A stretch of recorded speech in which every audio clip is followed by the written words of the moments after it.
Assalamualaikum warahmatullahi wabarakatuh. Saya Komander Nur Fasihah binti Razib. Hari ini saya akan mengupaskan sebuah hadis bertajuk beramal soleh.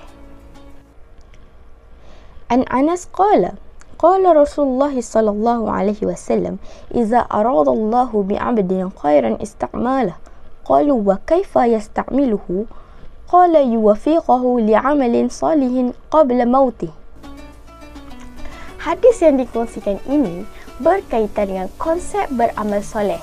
Hadis ini diriwayatkan oleh Anas radhiyallahu anhu di mana Rasulullah sallallahu alaihi wasallam bersabda bahawa apabila Allah menghendaki kebaikan kepada seseorang, Allah akan menjadikannya suka beramal. Para sahabat bertanya, bagaimana hal itu berlaku? Lalu Rasulullah sallallahu alaihi wasallam menjelaskan bahawa Allah akan memberikan taufik, iaitu bimbingan dan kemudahan kepada orang tersebut untuk melakukan amal soleh sebelum kematiannya. Dalam hadis ini, ia menunjukkan penunjuk kebaikan dari Allah. Hadis ini menunjukkan bahawa kecenderungan seseorang untuk beramal soleh adalah tanda kebaikan daripada Allah Subhanahu Wa Taala. Yang kedua, taufik sebagai kunci.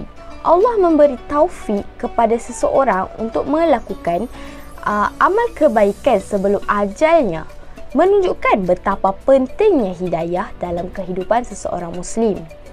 Yang ketiga, persediaan sebelum kematian.